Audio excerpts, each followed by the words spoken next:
Great. Hi, Paul. Eric, hi. How you doing today? I'm doing great. Excellent. All right, let's get right into it. Hi, Paul Cycus, Good News Planet. Speaking to Eric Mosley. Hi, Eric. How are you? I'm doing great. How are you? Okay, good. CEO of Globo.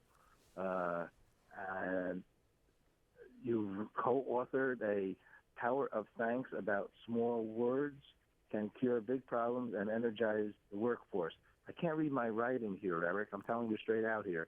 Globo, the name of your company is? Globo Force. I thought it was Force. I'm sorry. Globo Force. All righty. So because it's a good way sometimes to just say nice things or say, I don't know, and things like that, how do you think is a nice way to run a company? So I think one of the things you got to do when you're running a company, because ultimately you want to get high performance out of your employee base, is to make sure that they feel gratitude for the work that they do, that they feel acknowledged and that there's appreciation when they do great work. So running recognition programs that allow employees to nominate each other for awards, to express gratitude and appreciation, that can really down the line build a great, powerful culture of energized employees. And that's what my advice would always be. Okay. So I see that some companies are even creating certain areas in the company to discuss things like that, more recognition. What are something that a company large and or small can do? So, well, with the new book, Power of Thanks, that will describe how they can build recognition programs. And recognition programs consist normally of a lot of technology such as websites and mobile phone applications to manage the giving and the receiving of these awards, of these thank you moments. So normally a company will come to us and they'll say, hey, maybe they have a morale problem, maybe they want to increase engagement and the energy of their employees. We will help them implement a recognition program that allows all employees to nominate one another for thank you moments, for appreciation. After a while, what happens is everybody becomes more energized, because when you do good work and somebody notices and they actually thank you for it, you'd be amazed at how powerful that is to cause you to try to replicate that good work. Can you give me some examples in some companies and what they're doing? Yeah, so for example, we would work with great companies like JetBlue, the airline, Hershey's, the chocolate company, other companies such as Intercontinental Hotel Group or Procter & Gamble or Intuit, the tax company. And these companies have all seen increases in engagement of their employee base over the years. And in fact, a lot of them are Fortune's most admired companies. And it comes down to their HR practices, how they treat their employees. They treat them as human beings. They're not just worker bees, they're not just robots. They actually treat the whole person, the human being, top to tail, create a nourishing and supportive environment.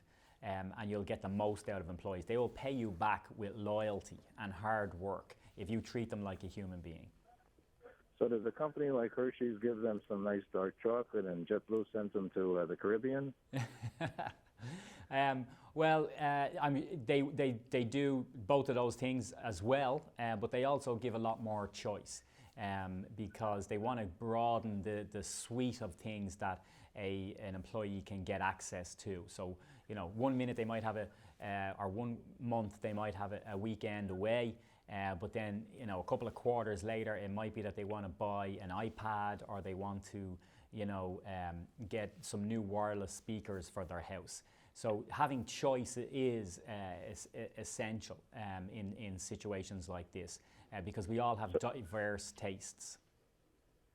So are the team players actually like sort of voting themselves? I mean, I've seen some of these things in stores, and they say, employee of the month and things like that. Are there, organized ways? And do they do that on their phone? Or is there an app, or what? How does somebody actually pull this together? I know you have some of these things in the book, but give us some idea. Yeah, so it's definitely these days app driven or website driven, but more and more on your mobile phone. But you mentioned a great example there of an old style of recognition program, the Employee of the Month Club. And the Employee of the Month, the problem with that is that it's one employee every month, and there could be thousands of employees in the company. And so where it's moved to is, well, if we impact more people, you know, if we impact 80% of the people in the company rather than 1% of the people in the company, then we'll actually have a chance at changing culture in the company. And so that's what most companies do. They create these recognition programs where a person can be in their office, a colleague helps them with a report, they can take out their iPhone, nominate them for an award right there and then 80% of the employees in that company every year will have received one or numerous awards. And everybody is energized and much more connected, more socially connected as people because of these programs. Eric, do you go into a company and physically and speak with the human resources, say, department, and is that the department that would handle something like this, and help them do something like this? Yeah, absolutely. I've spoken to hundreds of HR departments, and it's very similar. They all have the same core needs. They want to impact their employees' lives. They want to get them, raise retention in the company, have more loyal employees, and they want them to work harder. They want more performance out of them. But they realize that they're not going to work harder if they're not happy in their job. You know, if they're reluctantly going into work, it's very hard for them to work at a higher level. So they want to make an environment where there's a spring in their step going to work, and then they'll see the benefits. Two last quick questions. What's good news for you, Eric? Sorry, what's good news for us? Yep. Well, good news for us is more companies seeing the power of recognition and the power of a simple thank you, because that results in, obviously more business for Globoforce, but also more high-performing companies out there. Beautiful. And the last question, we're very involved with world peace, achieving world peace. What is peace for you? Well, I think peace is having fewer and fewer people stuck in jobs that they hate and environments that are dysfunctional. I think that would be, if we can get everybody out of those companies, that would be peace. Good answer. I like it. Eric, thanks so much. Best of luck with the book. And do you have a website that we can send some people over to? powerofthanksbook.com or globoforce.com. Good job. I think it's a fantastic outreach that you're doing here. When people are nice to each other and appreciate each other, the world's a better place. So thank you so much, Eric, for sharing with us. That's great, Paul. Thank you. Take care. Bye-bye.